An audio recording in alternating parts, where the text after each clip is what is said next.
So can you all hear me clearly? Bismillah walhamdulillah wassalatu wassalamu ala rasulillah wa ala alihi wa sahbihi ajma'in. Alhamdulillah, we have been studying and discussing the Book of Allah in the past few days of Ramadan. We started on the 19th, today is the 27th. Alhamdulillah, so around a week, a week of our Ramadan, we have spent in these discussions. So, as you all know, we have dealt with the Mu'awwidhatayn, which is Surah Falak and Surah Nas, right? And we have completed Surah Fatiha, Alhamdulillah, and we started Surah Al-Baqarah, right? Very interestingly, last time we noticed that Allah subhanahu wa ta'ala, He discussed briefly about guidance and about how Al-Kitab or revelation, which has la rayba fi, which has no crookedness in it, no mistake in it, how that is the only source of guidance, of sure guidance for mankind, right? And we connected that with Surah Fatiha, the dua for guidance, asking Allah for guidance, right? And asking Allah for the best guidance, right?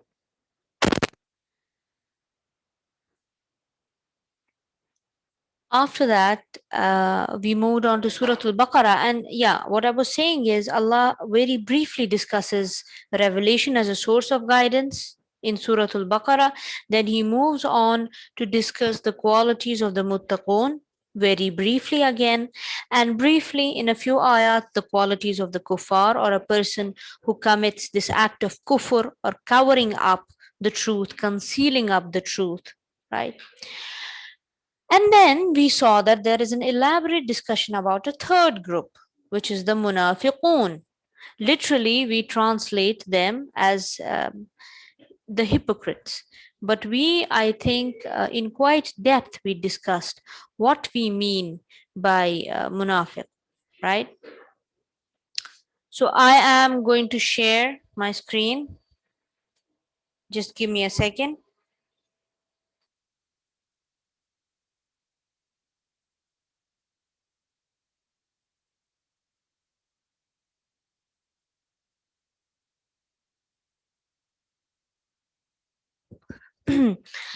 I hope you can all see the screen, and we have Surah Baqarah in front of us along with the translations, right?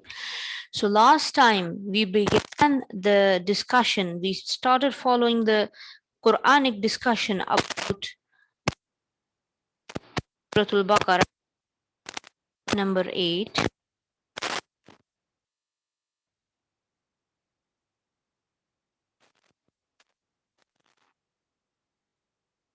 Billahi minash shaitanir rajim. Bismillahir Rahmanir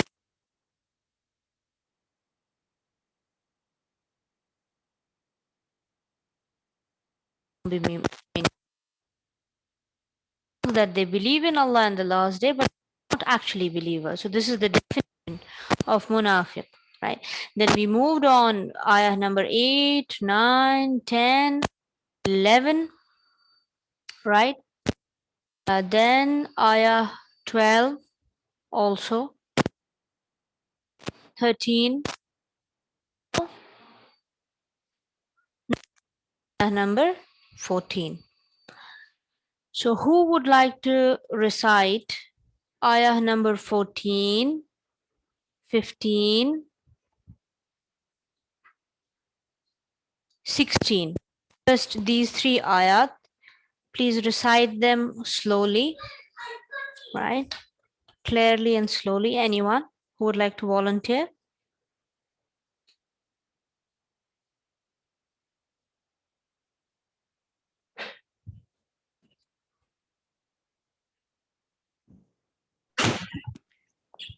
أعوذ بالله من الشيطان الرجيم بسم الله الرحمن الرحيم وإذا لقوا الذين آمنوا قالوا آمنا وإذا خلوا إلى شياطينهم قالوا إنا معكم إنما نحن مستهزئون الله يستهزئ بهم ويمدهم في طغيانهم يعمهون Yeah. Continue. Please scroll down. Okay, you're done with. 14 and 15. Okay. Yeah, and 16 as well. أولئك الذين اشتروا الضلالة بالهدى فما ربحت تجارتهم وما كانوا مهتدين. Sadaqallahul Azim. So now we will see, okay, this is basically a continuation of our discussion about the munafiqoon, a continuation of the discussion that Allah subhanahu wa ta'ala He holds in Surah Al-Baqarah, right? Um, so just imagine, before we go into the word to word meanings, this is quite profound, you know, the fact that Allah chose to outrightly discuss guidance and iman and kufr and nifaq, that is hypocrisy, at the very beginning, in the very first 2 or 3 pages of the Quran. So this shows that the Quran, although it is a book of laws and it is a book of um, teaching humanity, you know, about justice and about law and orderliness, and it teaches about so many concepts. But ultimately, the message of the Quran, okay, it boils down to this eternal war between the true faith, you know, iman, and kufr on one hand, and this nifaq or hypocrisy on the other hand. This is the ultimate battle. It boils down to this: you are either a Muslim, or you are a kafir, or you are a munafiq. There is no other category. You can boil down all the other labels that exist among human beings into this. And by boiling it down to this discussion, the Quran also says that all other labels are secondary: Kashmiri, Indian, African, American, British. These labels, Allah doesn't really care about them, right? uh, what do we say? Hanafi, Maliki, Hanbali, Shafi'i, Ahle Hadith, and all these others, Salafi, okay, all these labels. It boils down to the fact that in the eyes of Allah, you are either a Muslim or a kafir or a munafiq. So, what do you want to be, right? Ultimately, it boils down to that. Okay, so let us first do a quick recap before we go into the word to word meaning. In ayah number 8 above, what we realized is that the munafiqeen, sorry, they believe with their tongues but not with their hearts. So their tongue and heart is not one, it's divided. So that is the first problem, the first crisis for a munafiq.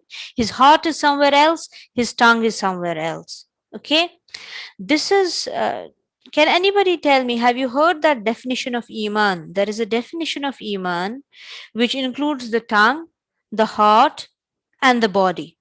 Has anybody heard of it? Okay, there are actually, yeah, please. Lisani, Yeah, something like that. yes. So it is basically iqrarum bil lisan, affirming through your tongue. We say ashhadu an la ilaha illallah wa ashhadu anna muhammadan abduhu wa rasuluh sallallahu alaihi wasallam, and we also say amantu billahi wa malaikatihi wa kutubihi wa rusulihi wal yawmil akhiri wal qadri khairihi wa sharrihi min Allah wal ba'si ba'da al maut, la ilaha illallah. So we say all these things with our tongue, but what is the second step? Tasdeeq bil qalb, tasdeequm bil qalb, to affirm it from your heart, in your heart, to actually believe it beyond a shadow of doubt.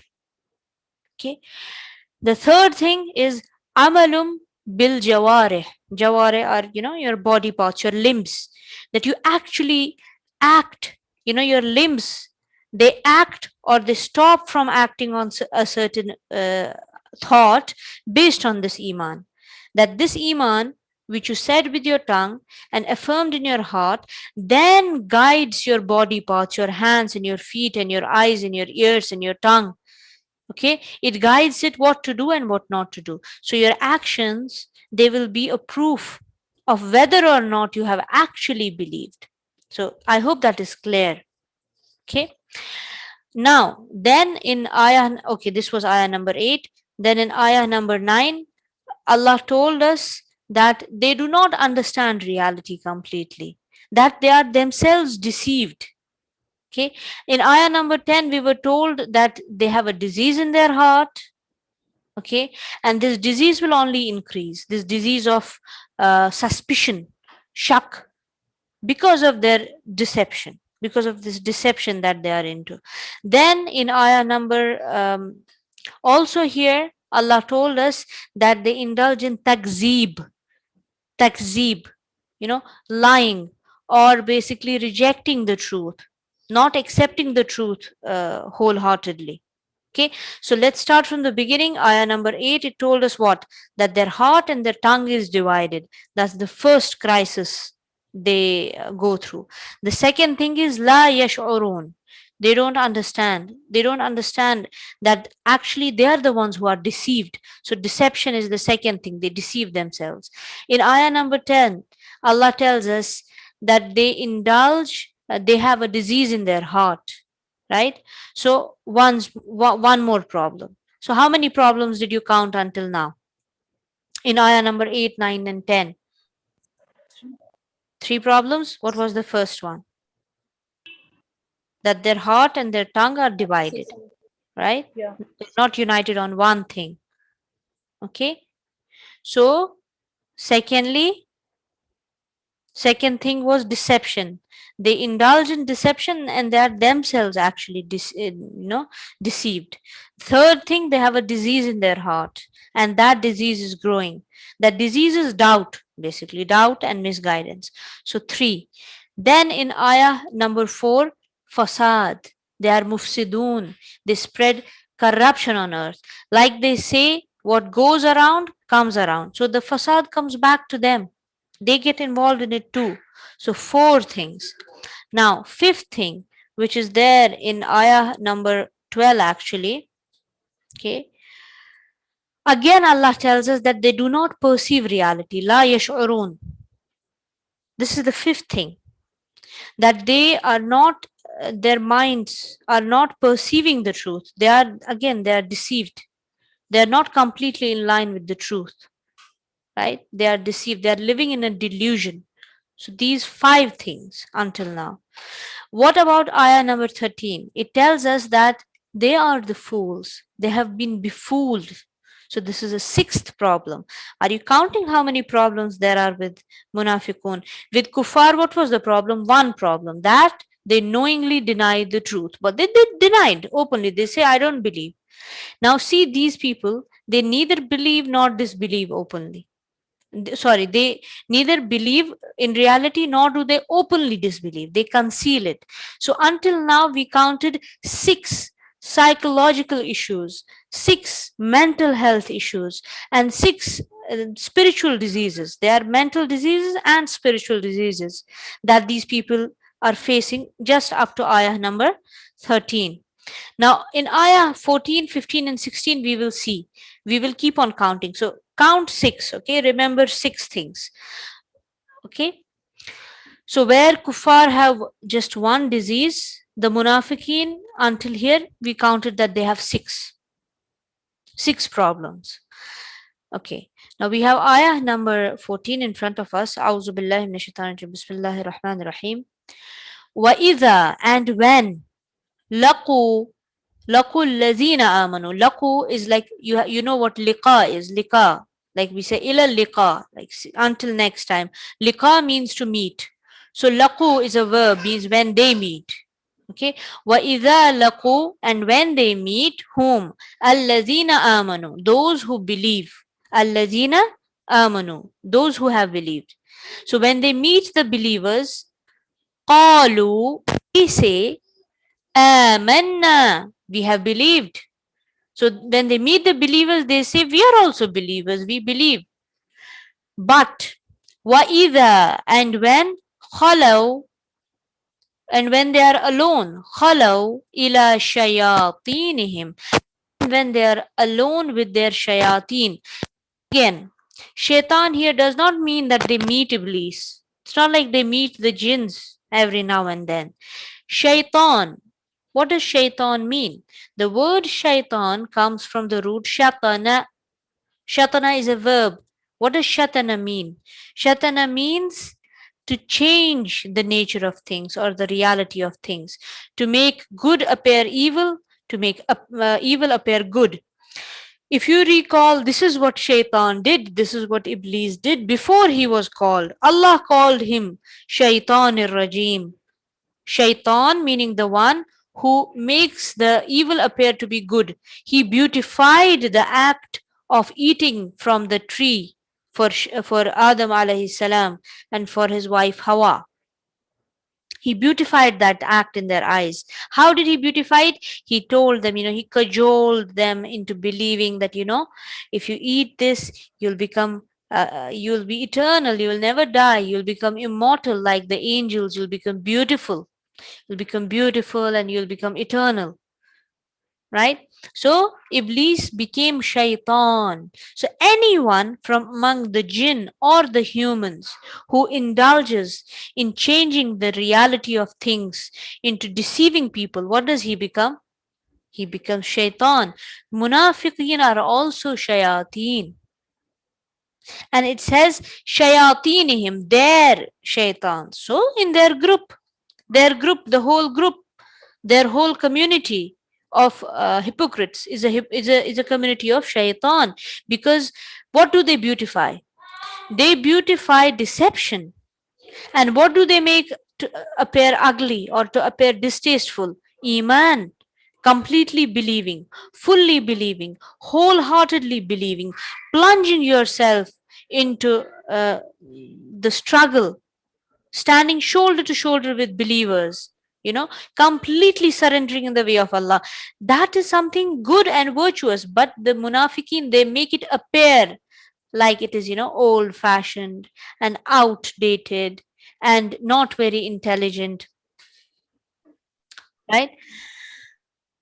Okay. وَإِذَا خَلَوْا إِلَى شَيَاطِينِهِمْ, and when they are alone with their group of evildoers, of shaitan, of shayateen, and when no believer is around to hear them, although Allah is still hearing them, qalu, they say, inna ma'akum, we are with you. Now this we are with you gives us another clue that the group of munafiqeen does not only include munafiqeen, it also includes kuffar, because munafiqeen know among themselves that they are, not actually believing. So who are they trying to tell, we are with you? The kuffar. Munafiqeen and kuffar are hand in glove. The relationship between the hand and the glove, they are the same. In Kashmiri we say nam tamaz. That is how close the hypocrites and the disbelievers are. No matter how much they swear in the name of Allah that wallahi we believe, they don't believe. So their shayateen include the kuffar also. Qalu, they tell to them when they are alone, when the believers are not nearby, inna ma'akum, indeed we are with you. We swear we are with you. Innama, indeed we, nahnu, we, mustahziun, we are just making fun. We are mocking. Mocking whom? Mocking the believers and Allah, na'uzu billah, that we are just making fun. Now this proves that they don't actually believe that Jahannam exists, or they don't actually believe that Qiyamah exists. Who would play with fire? This is like literally playing with fire. They are literally playing with their salvation. So actually they don't believe that those things exist. They just want to be in the good books of the believers and in the good books of the kuffar. This will help you understand why the munafiqeen have an even worse end, even worse torment than the disbelievers. Okay. قالوا إنا معكم إنما نحن مستهزئون. Indeed, we are with you. We are your friends, we are your allies. And we are just, making a mockery of these other people who call themselves believers. Now, how does Allah respond to them? You had counted 6 diseases, right? Now here is your 7th disease. This is the 7th disease. One, what? This quality of shatana, of perverting everything, of making good evil and making evil good. Okay, so there is no longer any objectivity in their life, there is no authenticity. Good and evil, it becomes blurred. They have no ethics, they have no morality, they become shayateen. That is the seventh disease. Okay, and they also indulge in mockery. Now in the next ayah you will understand how it comes back to them. Allahu yastahzi'u, mocks or makes fun of, bihim, them. Allahu yastahzi'u bihim, Allah mocks them. Imagine, they are mocking the believers, but now Allah gave them the jaza. He gave them the reward of that action. Allahu yastahzi'u bihim. They are making fun the weak, the socially or the economically weak, like Bilal from Abyssinia and Suhaib from Rome and Salman from Persia and Ammar was a slave. But now Allah is saying, I make fun of you. I am mocking you. Now imagine what the condition of the people would be whom Allah would mock. Na'uzu billahi min dhalik. We seek Allah's protection from such a condition. Allahu yastahzi'u bihim ayyamuhum fi tughyanihim ya'mahun. And He prolongs for them. وَيَمُدُّهُمْ, He prolongs this there in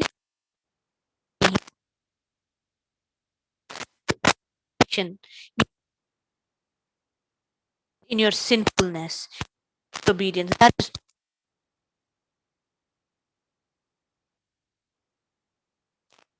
sinfulness.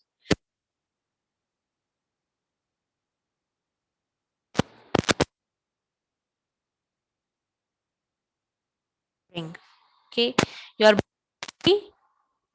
Okay, there's something wrong with the voice. Can you, Nadia? Is it clear now? The voice is breaking in between. I don't know. What about now? It's better now. Yes. 1 second. Give me a second.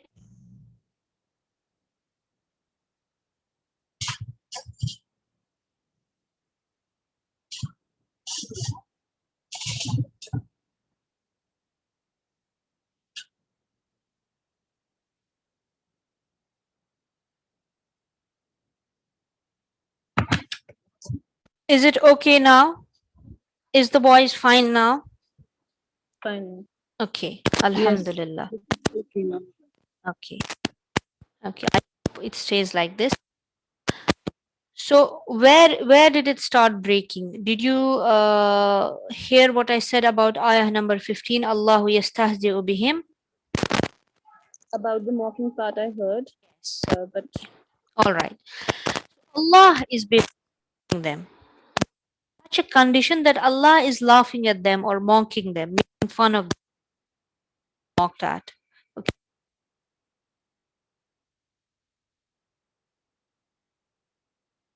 What?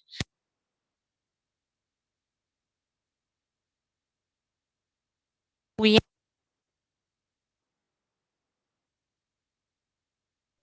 Isha, there's some issue again.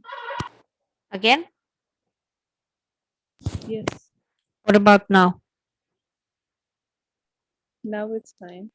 I hope it stays like this.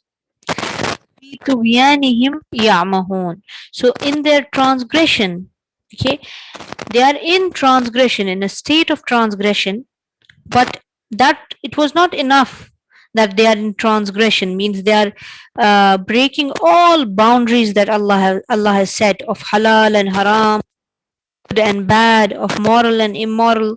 Okay, they are doing tughyan, but with that tughyan there is one more problem. Ya'mahun.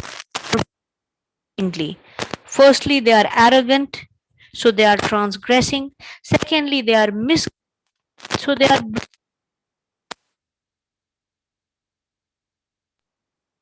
Can't hear.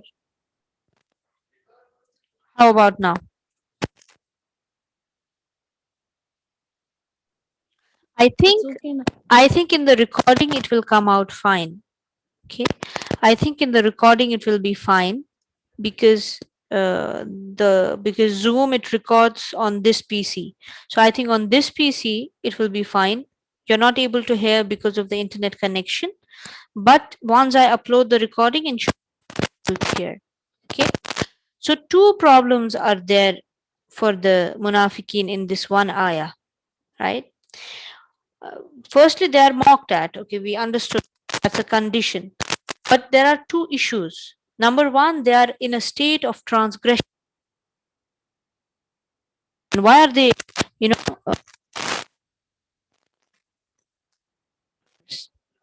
new age religion? New age religion has no boundaries. Nothing is haram, nothing is halal, nothing is farz, wajib, sunnah, anything, whatever.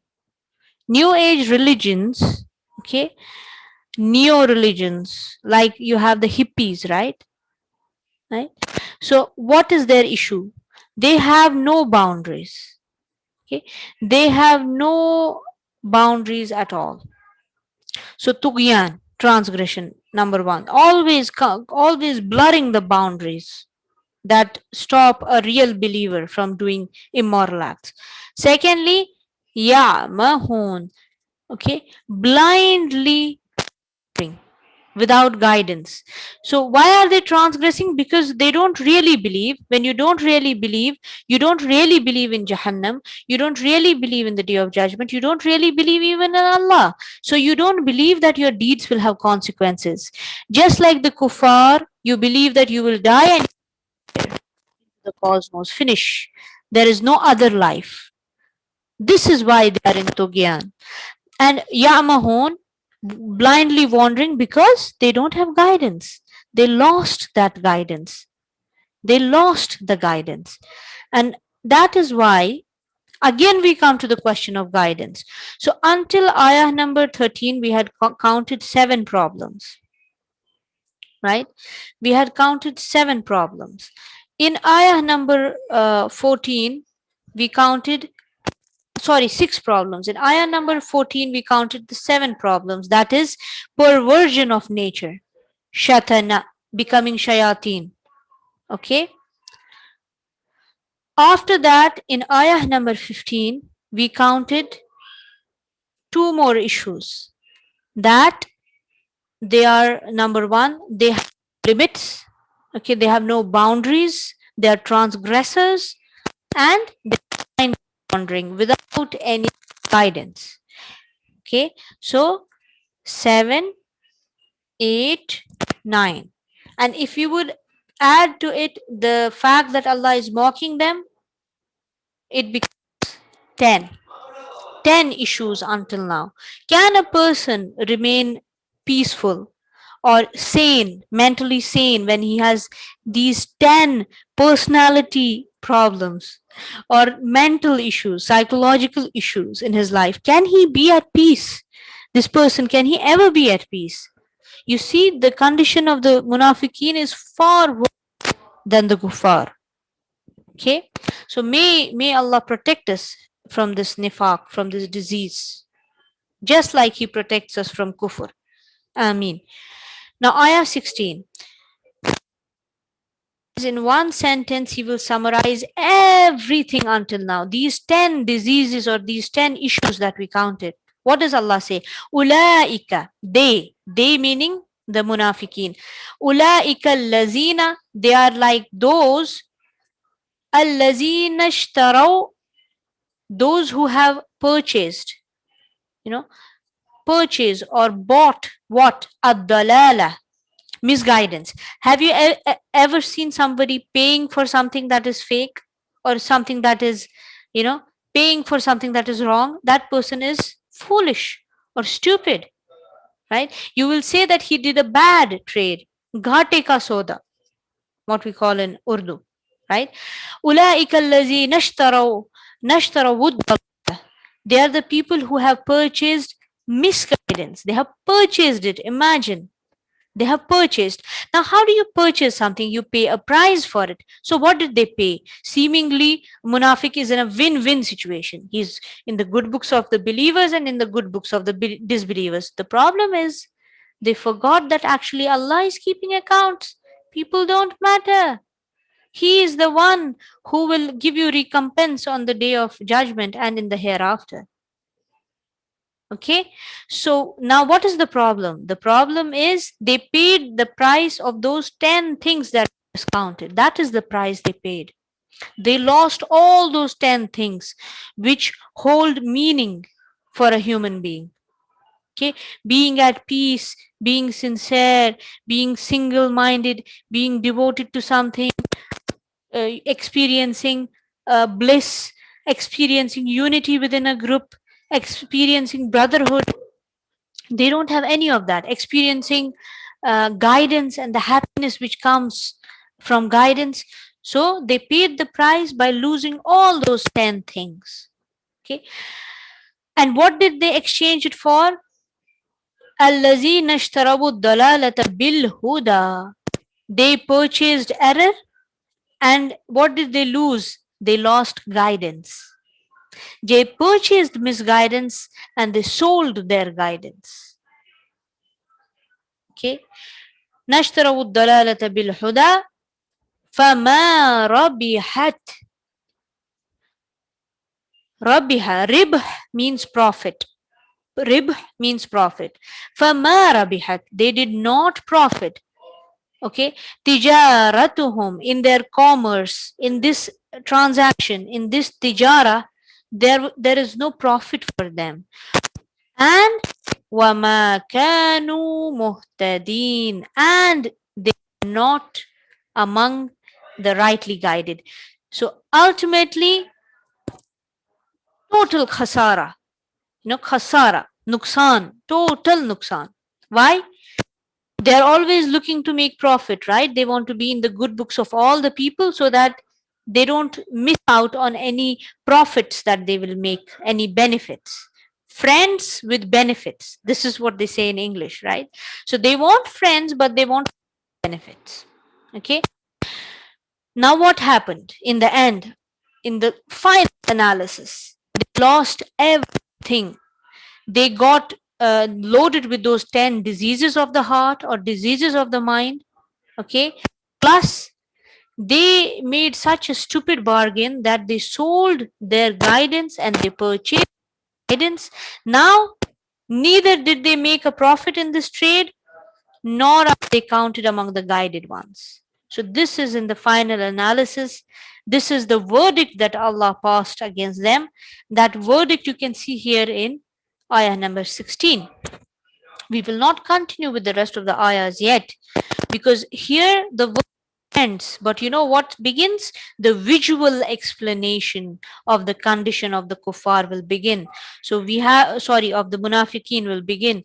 So we have to be mentally prepared for that. Now we are prepared. Now we understand what is hypocrisy or nifaq, what is the condition of the munafiqeen, why their condition is worse than the disbelievers. Okay. Now after this we will see how Allah created parables and examples and a whole visual scenario to make us understand even more. So until this point, do we have anything that you would like to add, or any questions or anything at all? Because we have 2.5 minutes. So anything that you want, please feel free to participate. Anyone?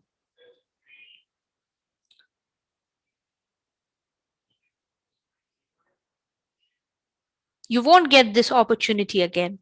Could you please elaborate the Tughyan? Because the voice was breaking that time. Taghi, who is Taghi? Is a person who transgresses. Tughyan, act of extreme transgression.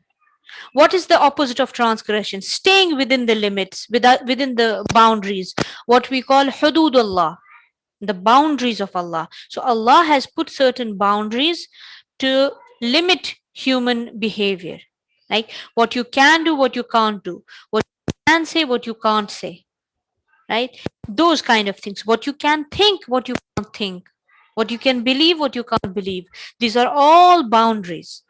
What binds us to those boundaries? Our fear of Allah. We go back to the first ayah. You remember what it was after Alif Lam Mim? Dhalikal kitabu la rayba hudal lil-muttaqin. The muttaqin are muttaqin because they fear Allah. It is said that there is a narration about taqwa in which the Prophet ﷺ was asked about taqwa. So he said taqwa is like a person who is wearing a robe, an expensive robe, and he is traveling through a field of thorns. To protect his robe, he pulls it towards his body. He tries that no thorn should cut it. Now this is the opposite of that. You are free to do whatever you want to do because you no longer believe there is nothing to stop you. So that is tughyan, complete transgression, carefree transgression. You break all the boundaries, right? So we are almost out of time. Alhamdulillahi Rabbil Alameen. Wassalatu wassalam ala Rasulihil Kareem. We ask Allah to forgive us. At iftar, please make dua. May Allah forgive us. May Allah guide us. Save us from the shayateen and the kuffar. May Allah unite us with the shuhada and the salihin after we die. اللهم أسألك رضاك والجنة ونعوذ بك من سخطك والنار.